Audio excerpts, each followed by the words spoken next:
everyone, and welcome to Book Boot. My name is Rachel, and today I'm going to be talking about retellings, specifically fairy tale retellings, and a lot of my favorites so far. The reason I say so far is there are so many fairy tale retellings out there. Some of them are amazing, some of them are stinkers, and some of them are a lot that I haven't even gotten to yet. But today I'm going to be listing some of the favorites that I have read. Some of these may not be much of a surprise to you, but who knows, there might be a few that you've never heard of and maybe you want to try out. So let's go ahead and jump into some fairy tale retellings. So I think my very first one that I ever read was Ella Enchanted by Gail Carson Levine. This one was turned into a movie a few years back, but this was my very first one I ever read and I enjoyed it a lot. It is a retelling of Cinderella, and to me it's the one that made the most sense when I've ever read any kind of retelling. Because I gotta tell you, whenever I saw the movie Cinderella from Disney as a kid or read the story Cinderella, I always ask the question to myself, why did Cinderella put up with her stepmother and stepsisters pushing her around, basically making her a servant in her own home? I never understood that. I get that she was a good, kind person, but at the same time, I'm like, why did you put up with that? Stand up for yourself, girl. So in Ella Enchanted, this made so much more sense because Ella, who is Cinderella, when she was a baby, she was given a quote-unquote gift from a fairy when she was a baby to be always obedient, which is not really much of a gift. It's a curse, to be perfectly honest, where she actually can't say no. Like, she has to do what people tell her to do. And she ends up being taken advantage of, especially by her stepmother and stepsisters.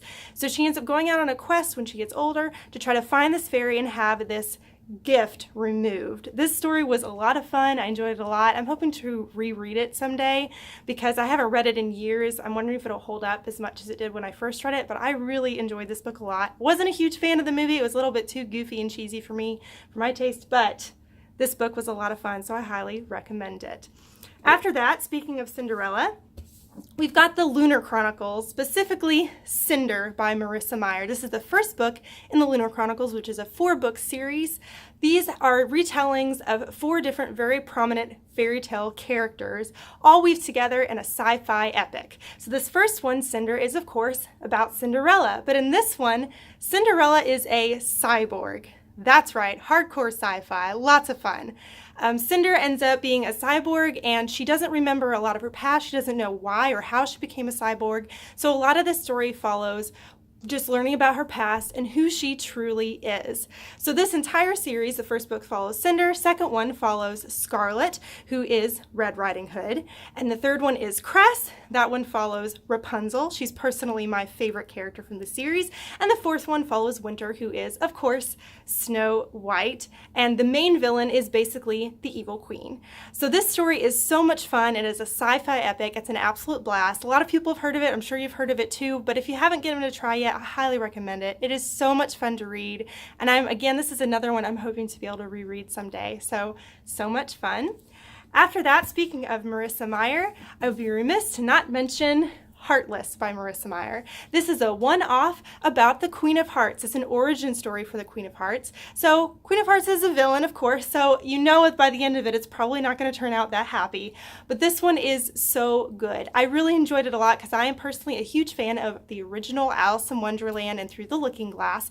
And this has so many wonderful hints and points to the original, which I think is so wonderful. So if you haven't read the original Alice in Wonderland, I highly recommend reading that as well, along with this. That way you can get all the hints and things that Marissa Meyer throws in here. But this one was so much fun. It's pretty, it's kind of romance focused in this one, and there's also a lot of stuff about baking in here because the Queen of Hearts loves to bake. But this one is a lot of fun, and it's a beautiful story, and I loved how much it points to the original Alice in Wonderland. I just thought that was so great. So after Heartless, speaking of Queen of Hearts, there is another series that also tells a Queen of Hearts origin story, and that is Queen of Hearts by Colleen Oakes. This is a trilogy, and I enjoyed this one as well, even though it is very different from Heartless. So Heartless is very romance prominent, it's very Wonderlandish. This one here is a little bit different. Wonderland looks different in this one. There's a lot of political intrigue, a lot of battles for power, that kind of stuff. This is a little bit more political hierarchy kind of stuff, and it was a lot of fun. It definitely gives a lot darker depiction of Wonderland, but I really loved it a lot, and I loved this particular retelling of how the Queen of Hearts came to be and just her backstory. So this one was a lot of fun, definitely a darker take, so if you like some darker, more gritty, realistic takes on fairy tales, then this might be the one for you. Again, that's Queen of Hearts by Colleen Oakes, and I love these covers. These are so gorgeous. All three of the covers are beautiful. I love them. Speaking of darker retellings, you got to talk about Dorothy Must Die by Daniel Page. This is a 4-book series, and it's basically not necessarily a dark retelling. It gives you the idea of what if Dorothy made it back to Oz, and when she did, she ends up becoming the ruler of Oz and honestly becomes a horrible dictator. It is dark, okay? This is a really, really dark story. It reminds me so much, if you've ever heard of the Alice and Alice Madness Returns video games, if you've heard of those, think of those. It is dark, it is gritty, it is creepy. These are so much fun though. I really loved these. I do recommend that if you read this series, please focus on the main 4 books in the narrative to start with. There are so many extra little sort of like precursor books you can read that have stories of all the backstories of the characters and everything. I tried to read all of those along with these, and I got burnt out. It was so much Dorothy Must Die. Oh my goodness. So I highly recommend just focusing on the main narrative to start with, and then if you really want to go back and read some of those stories that kind of tell you some more backstory and the characters, then go for it. They are interesting, but it's nice to be able to just focus on the main narrative to start with. But this one is a lot of fun. It's creepy. It's gritty. I'd say go for it if you like some creepy Tim Burton-ish kind of feels in your fairy tales.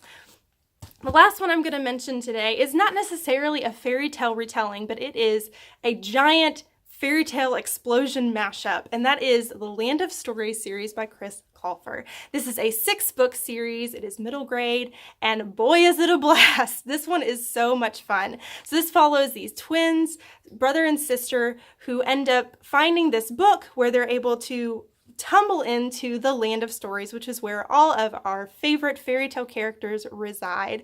And while they're there, they get put on this big quest to defeat the evil queen from Snow White. This book is so much fun. Personally, the first book and the second book are my absolute favorites in the series. It goes a little bit downhill for me after that. The last few books I wasn't as big of a fan of, but this series is still so much fun. It is just an absolute explosion of fairy tale wonderfulness, and it just reminds me so much of why I fell in love with fairy tales when I was a kid. It's just so much fun. So I highly recommend this one. It's great for kids and adults alike, so that it is so much fun. So those are all of my fairy tale retelling recommendations to you. Again, there are so many more out there, so many more that I haven't even read. Hoping to get to them someday, so I may have a future video with more retelling options for you. So that'd be awesome. If there's any of these that you've read, let me know what you think about them down below. If there's any of them that you think I missed that like, hey, you really need to read this one, let me know down below as well. And then super random question, if you've read the Lunar Chronicles, who's your favorite character? I'm curious. Cress personally is my favorite. I see so much of myself in her, but I love that character. On this side of the video over here is my logo. If you click on that, you can subscribe to my channel and follow me along on my book journey. On this side over here is a suggestion for another video you can watch right now. To all my new subscribers out there that have just jumped in, thank you so much for following me. Thank you so much for being here. I appreciate you. You're awesome. You rock. And don't forget to keep reading. Bye!